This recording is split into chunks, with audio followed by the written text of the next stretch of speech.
राजनीति में चुनाव से करीब 1 साल पहले ही टिकटों का ऐलान होना अपने आप में बड़ा सियासी संकेत है। मऊ से बसपा ने शुरुआत कर दी है। मोहम्मदाबाद गोहना की सुरक्षित सीट से अक्षयदीप उर्फ जेके आजाद को प्रभारी प्रत्याशी बनाया गया। जुलाई में हुए कार्यकर्ता महासम्मेलन में इसकी औपचारिक घोषणा की गई थी। घोषणा के बाद पार्टी के भीतर विरोध की खबरें भी सामने आई थी, लेकिन नेतृत्व ने स्थिति संभाल ली। अब मधुबन में भरत भैया की एंट्री ने मुकाबले को और दिलचस्प बना दिया है। भरत भैया लंबे समय से मधुबन की राजनीति में सक्रिय रहे हैं। 2025 में भी उन्होंने स्थानीय मुद्दों को लेकर बीजेपी नेता के तौर पर आंदोलन किया था और क्षेत्र की समस्याओं को लेकर प्रशासन को ज्ञापन सौंपा था। लेकिन अब राजनीतिक पाला बदल चुका है।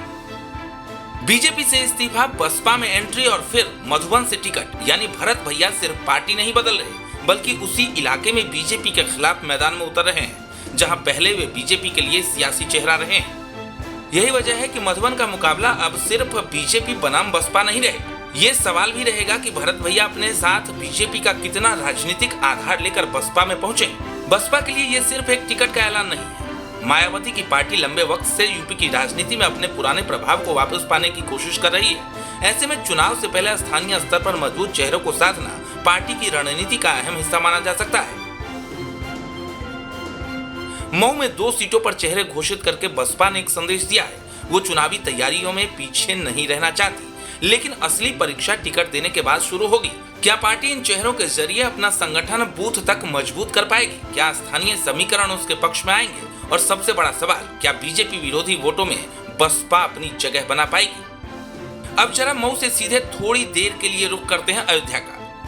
रामनगरी की राजनीति यूपी की चुनावी राजनीति में हमेशा से प्रतीकात्मक महत्व रखती है। अयोध्या सदर सीट पर समाजवादी पार्टी के पवन पांडे का नाम सामने आना भी इसलिए अहम है।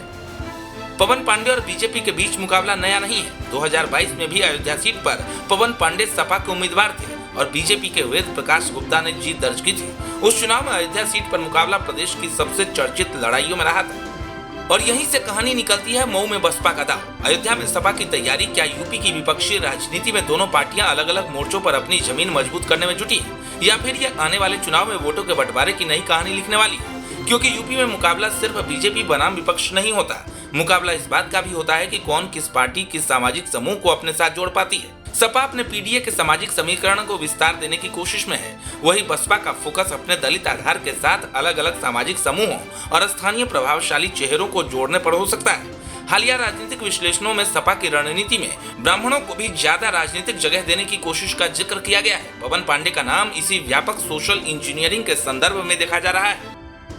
लेकिन तस्वीर का तीसरा किरदार बीजेपी है। मऊ में भरत भैया का बसपा में जाना बीजेपी के लिए स्थानीय स्तर पर चुनौती है। हालांकि इसका चुनावी असर कितना होगा ये अभी कहना जल्दबाजी होगी, क्योंकि किसी नेता का पार्टी बदलना और उसके साथ मतदाताओं का पार्टी बदलना 2 अलग अलग चीजें हैं। यही परीक्षा भरत भैया की भी होगी। क्या उनका व्यक्तिगत जनाधार बसपा के वोट में तब्दील होगा? क्या बीजेपी का संगठन उनकी चुनौती को रोक पाएगा? और क्या बसपा उनके जरिए मधुबन में मुकाबले को त्रिकोणीय या बहुकोणीय बनाने की स्थिति में पहुंच पाएगी? कुल मिलाकर यूपी में 2027 की लड़ाई अब सिर्फ लखनऊ में नहीं लड़ी जाएगी। मऊ से अयोध्या तक, टिकट से लेकर सामाजिक समीकरण तक, हर सीट पर छोटी छोटी सियासी चालें आगे की बड़ी तस्वीर तैयार करेंगी। क्योंकि यूपी के चुनाव में बाजी वोटिंग के दिन नहीं, अक्सर टिकट बंटने के दिन से ही लिखी जाने लगती है।